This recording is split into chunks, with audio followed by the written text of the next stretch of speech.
Allora, buonasera a tutti, diamo il via a questo giro di saluti, lo facciamo proprio con il benvenuto da parte della Proloco che da oggi fino al 12 giugno sarà impegnata in questa 45esima edizione.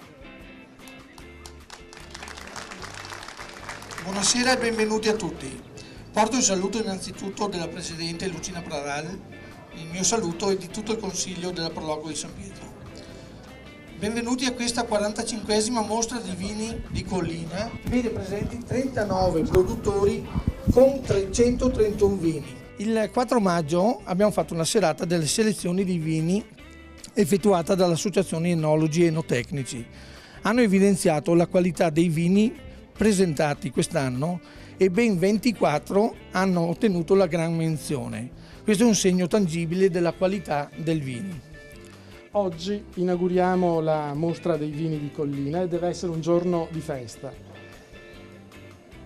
Una mostra che anche quest'anno ci offre nuovi motivi, nuovi spunti di riflessione. Continua infatti il progetto culturale Grande Guerra, la coscienza della conoscenza, sostenuto e realizzato dall'amministrazione comunale e dalla Proloco di San Pietro di Feletto in occasione della ricorrenza del centenario della Prima Guerra Mondiale, con finalità di promuovere la ricerca e la divulgazione delle vicende storiche che hanno interessato in particolare il territorio felettano durante il primo conflitto mondiale. Finalità anche di sensibilizzare la cittadinanza, ma soprattutto i giovani, sui fatti che hanno coinvolto il nostro popolo, per favorire la continuità della memoria come parte integrante della crescita personale di ciascuno di noi e della comunità felettana. Come certamente ricorderete, ciascun anno del progetto è contraddistinto da un valore etico e morale, che simbolicamente rappresenta gli accadimenti di quel momento della guerra e poiché siamo terra dedita alla viticoltura, ciascuno di questi valori diventa poi ispirazione per la creazione annuale di un vino, vinificato con tecnica moderna, ma composto da uvaggi dell'epoca, che ha per nome proprio il valore che il Comitato ha scelto per l'anno.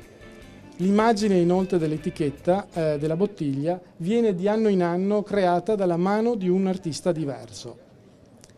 Il primo anno, lo ricorderete, del progetto è stato dedicato all'ardore patrio, il valore che vuole rappresentare il valore dei giovani ragazzi che nella primavera del 1915 sono partiti con in cuore l'ardore della gioventù e il profondo onore per la patria.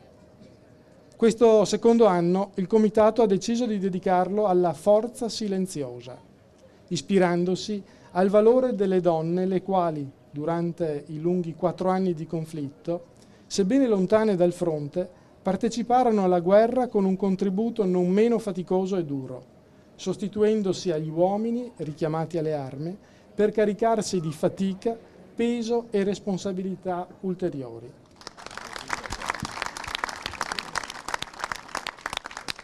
Allora ringrazio il Sindaco per l'intervento, io direi di passare la parola alla pittrice, a Jacqueline. Buonasera a tutti, scusa non parlo italiano, ma una buona serata, è un buon vino. Mi ispirata la grande rispetto della donna, degli uomini, ancora da bambini a questa periodo brutta.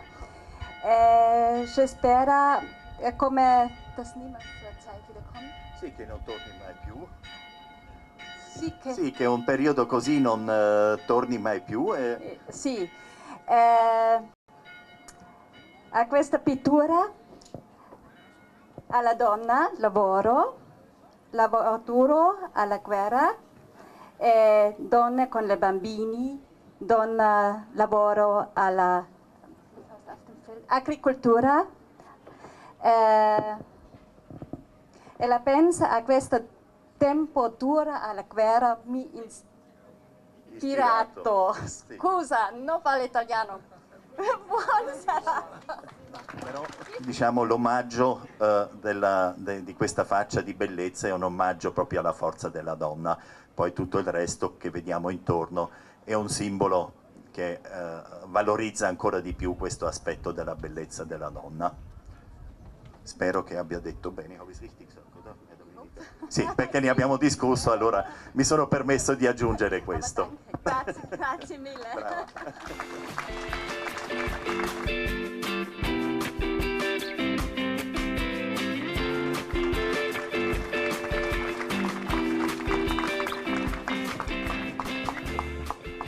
Anche quest'anno, per la scelta delle tipologie d'uva che potevano rappresentare forza silenziosa, quindi l'immagine legata alla donna, siamo andati un po' indietro nel tempo, siamo andati nelle tipologie degli anni del 1900.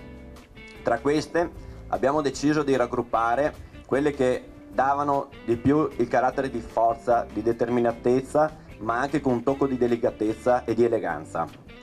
E tra queste abbiamo alcune tipologie, tipo i moscati, i Traminer che abbiamo utilizzato, la stessa Malvasia che veniva coltivata qui, in questo territorio, quella nostra coneglianese.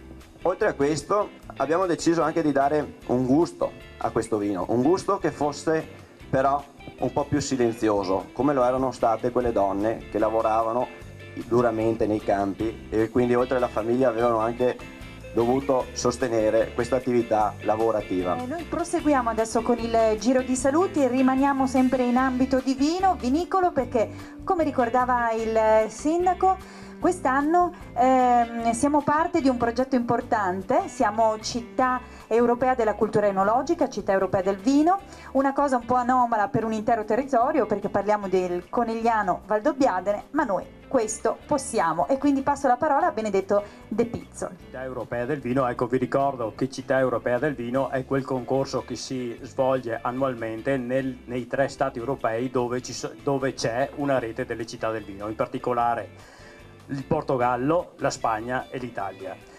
Il 2016 era il turno dell'Italia, noi abbiamo raccolto la sfida in quanto ci siamo candidati non come una città singola, come succedeva negli anni scorsi, ma tanto come un intero territorio, Conegliano Valdobbiadene. È stata una sfida per noi perché abbiamo messo assieme un po' tutti i soggetti che hanno competenze nel settore enologico, però è stata una sfida anche per Città del Vino, la rete italiana, ma anche la rete europea che si chiama Receli.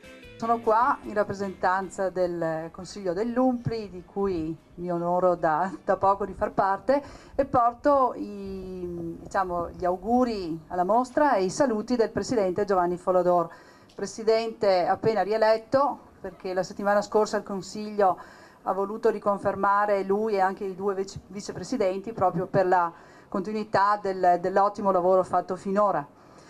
Poi porto i saluti anche del Comitato Mostre Primavera del Prosecco e del Consorzio Proloco delle Prealpi, per il quale anche noi abbiamo 3 mostre che sono concluse ormai, anzi Vittorio Veneto, questo è l'ultimo fine settimana, poi abbiamo la mostra del Torchiato di Fregona e la mostra dei vini di Villa di Cordignano. Le mostre sono andate tutte molto bene, questa non può che lo stesso andare bene, anche perché ha una straordinaria location e soprattutto anche una così accurata presentazione che io in tutti questi anni sono sempre venuta qua a Rua proprio perché è un allestimento curato. Credo che sia Lucina che se ne occupa. Devo dire che il tocco femminile, scusatemi, ma si nota decisamente. Quindi auguro anche a San Pietro una buona mostra e a tutti voi, grazie. Allora, proprio in virtù del riconoscimento di città europea del vino, il comitato organizzatore ha deciso quest'anno di omaggiare i presidenti delle Proloco e dell'Associazione Mostre, quindi 17, in rappresentanza proprio dei volontari che ogni anno danno vita alla rassegna Primavera del Prosecco Superiore, con il riconoscimento di ambassador, perché siete i primi ambasciatori nel territorio, ma anche verso i turisti che vengono a visitarci, della bellezza proprio dei nostri posti e chiaramente anche della qualità dei nostri prodotti. Allora io invito Francesca insieme al sindaco, mi sposto intanto un po', e a Benedetto a conferire questo riconoscimento al vicepresidente Marcona d'Arcangelo, insieme chiaramente a lui. Ringraziamo Lucina e ringraziamo tutti i volontari per il lavoro che hanno fatto. Siete i nostri migliori ambasciatori e quindi grazie davvero, perché se siamo Città Europea del Vino è anche grazie al vostro lavoro. Grazie mille. Allora...